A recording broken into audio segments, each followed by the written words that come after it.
So let us try to understand how you can use this basic algebraic formulas which you have gone through previously, how you can use this in our construction industry.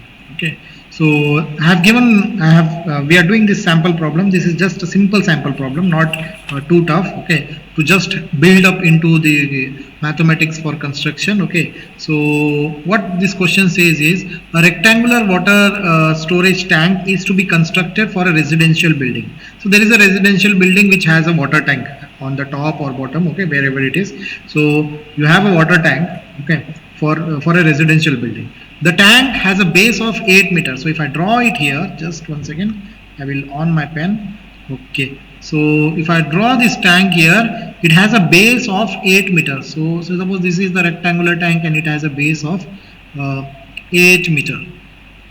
And a width of 4 meters. Okay. So suppose width of 4 meter. Okay.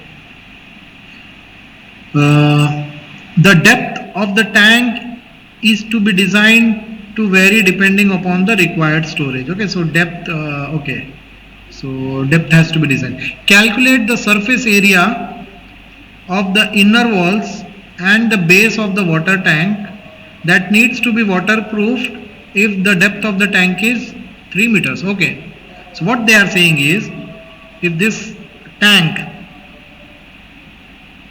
okay, if this tank, this is the water tank, okay, which you have, if this tank is needs to be waterproof if the depth of the tank is 3 meter. Okay, so depth of the tank is 3 meter. Now see, since this is a water tank, there would be a lot of water inside it. Okay, so suppose this is the water filled inside it. Okay, so there would be water, so we need to make this water tank waterproof. So what is the area where you need to do the waterproofing? How much is the area? So that you need to tell to your site engineer or someone who is that this much is the area. Then he will bring some waterproofing coating or paint. Okay, he will paint on it. But before that, he needs to know how much is the area required to be waterproofed. So for that, we need to do the calculation. Okay, so area required for waterproofing we need to find. Okay. So how much is the area? Supposed to calculate this area. Okay. So how much is the area? So first of all, what you are supposed to do here is area of this wall 1. Okay, I will change the color. So you are supposed to calculate the area. So this is one area. Okay. So this is 3 times 8 plus. Similarly, there is another wall like this in front of it. 3 times 8 plus.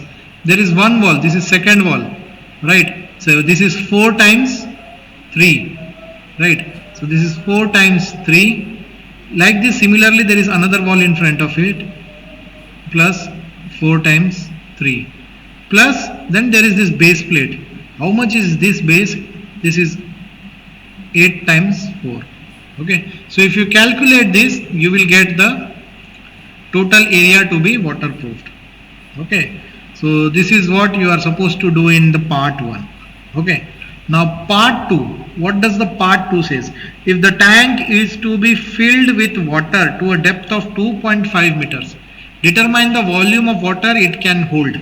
Okay. So how much water it can hold? Okay.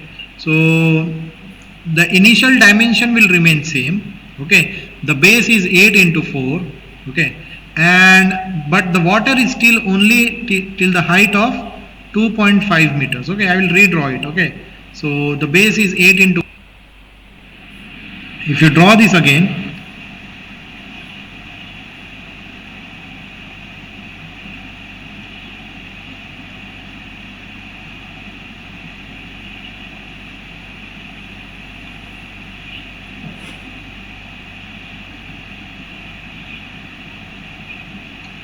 okay, so if you draw this again, the water is still the height of 2.5. Okay, so water is still this height only. So the water is filled somewhere here.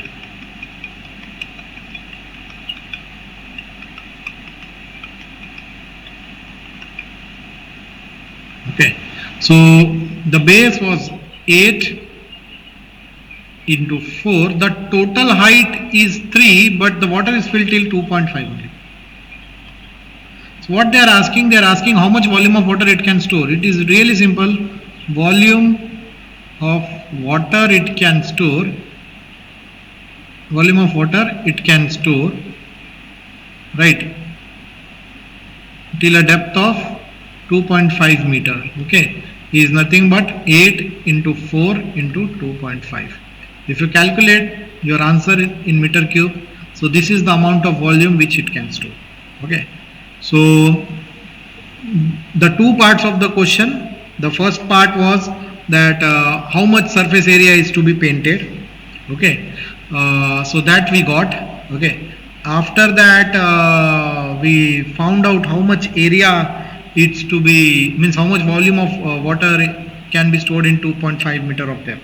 Okay, these two things we have calculated. Okay, so this is the basic idea. We are doing really basic thing. Okay, we haven't gone into full-fledged things. Okay, so to start off with, we will do with this basic. Slowly we will build up our knowledge, and slowly we will get into tougher questions. Okay, so this is all about the basic algebra which you can use.